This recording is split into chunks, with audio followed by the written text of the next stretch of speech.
j'étais détendue et en fait, j'étais contente de ce que j'avais fait. Ça correspondait à ce que je voulais faire. Voilà, j'étais contente de moi, donc c'était l'essentiel. Nous, on s'est dit, notre performance a été bien, les autres ont été bien. Il n'y a pas, on va pas dire qu'une performance était moins bien et on va pas non plus dire que notre performance, on va pas douter en fait. On a produit, c'est plus entre nos mains maintenant, donc ouais. J'étais tendue, et puis parce que mon père m'a absolument dit ramène l'argent à la maison.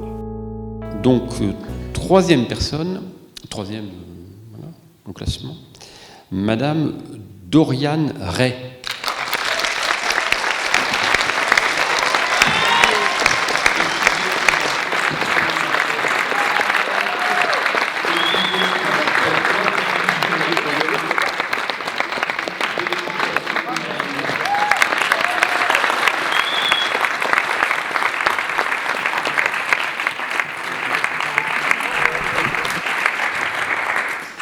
Deuxième, Monsieur Jonathan Mial, étudiant en Bachelor Marketing Communication.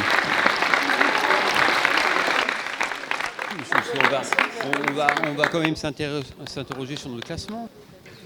Premier. Madame Élodie Rimbaud et Thierry Mouffoc. Mendoza.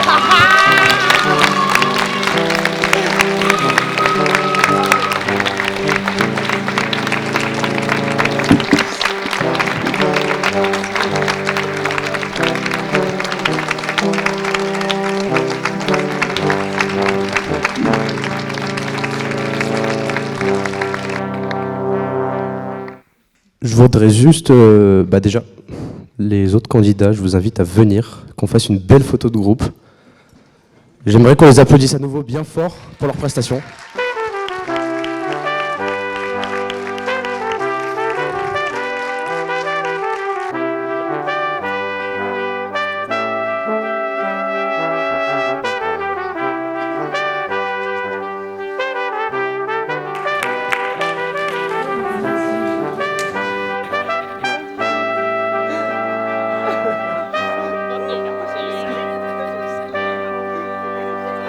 Vous avez dit troisième place, vous l'avez. Trop belle.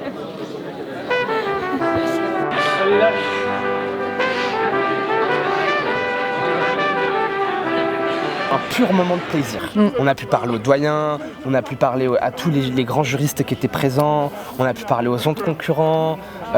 C'était juste du kiff en fait.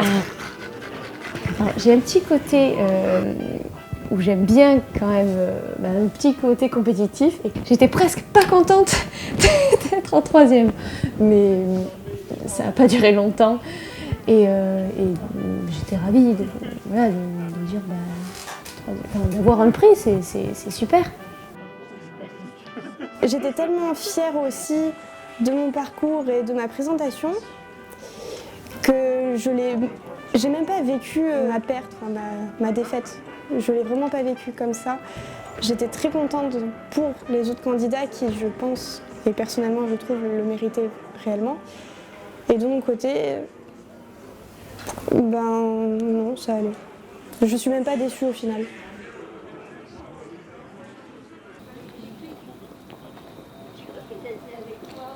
Au revoir, très bonne soirée. Bonne soirée, au revoir. Merci, au revoir. Profitez bien de votre soirée. Ouais. Oui, dormir surtout. J'imagine. Merci, au revoir.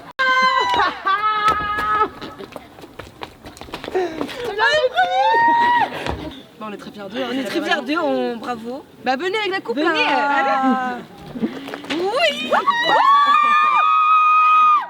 Ça c'est bon ça. Ça c'est du bon ça c'est bon. C'est ce type d'événements qui vont permettre l'expression des élèves, enfin des étudiants, et montrer au final la qualité des étudiants de l'université. Admettons, vous sortez votre web-série demain, une personne tape Université Grenoble-Alpes et elle va tomber en fait sur un extrait du concours quintilien et tout, et elle va se dire ok, il y a de la qualité au sein de cette université, donc c'est cool. Et ça peut être des professionnels, voient ça et qui se disent ok, c'est super. Et ça peut être aussi des étudiants qui voudraient venir à l'université Grenoble-Alpes. L'université est d'ailleurs rentrée dans le top 100 des universités dans le classement de Shanghai. Elle gagne à être plus haut, enfin elle gagnera à être plus haut. Et donc voilà, c'est par la qualité qu'on amène la qualité, j'ai envie de dire.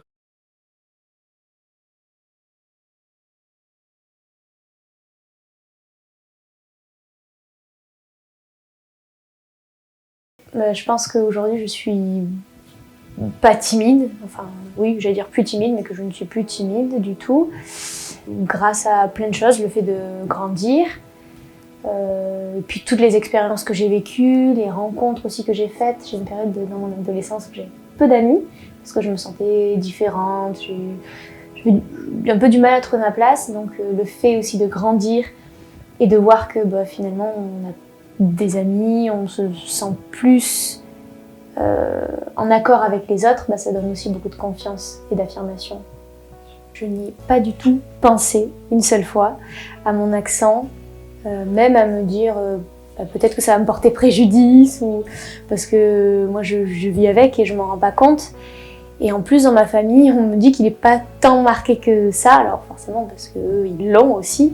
En tout cas je n'aurais pas du tout aimé l'effacer ou qu'on me dise qu'il faille que je l'efface, parce que j'estime que c'est un patrimoine comme un autre.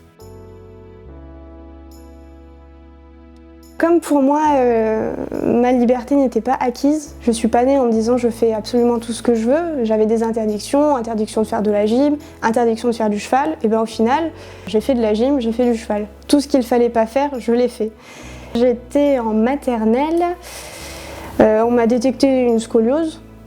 J'ai été appareillée quand j'étais en petite section, quelque chose comme ça, et j'avais pas un corset classique, j'avais le Milwaukee, je sais pas si vous connaissez, c'est le corset qui te prend de là. Donc en fait c'est un corset qui m'étranglait, je pouvais même pas tourner la tête, c'était une catastrophe.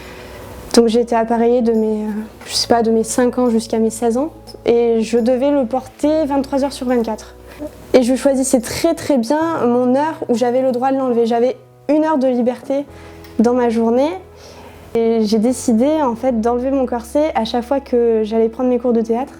C'était que du bonheur, c'était beaucoup de liberté pour moi. Bizarrement, je ne l'ai pas très mal vécu non plus.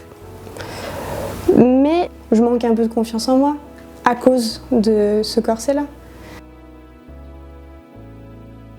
J'aimais pas l'école, j'ai jamais aimé ça en fait, toutes ces scolarités,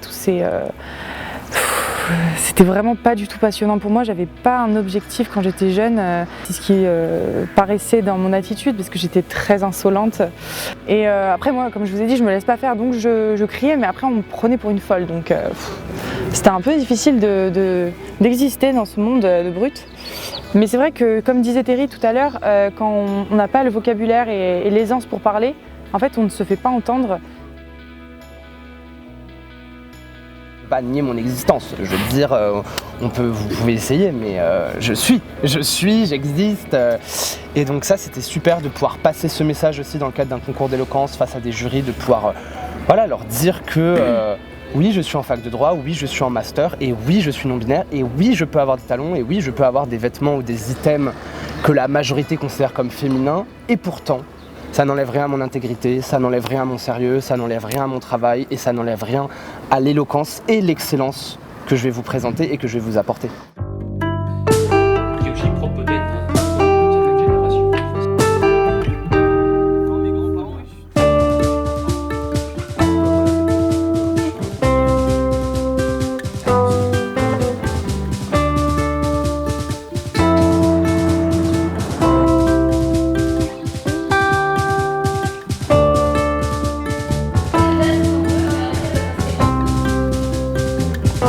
Maintenant, l'année prochaine, le bureau pourra peut-être décider d'ouvrir ça au-delà, ou au contraire de garder le concours quintilien tel qu'il est et puis de développer de nouveaux projets.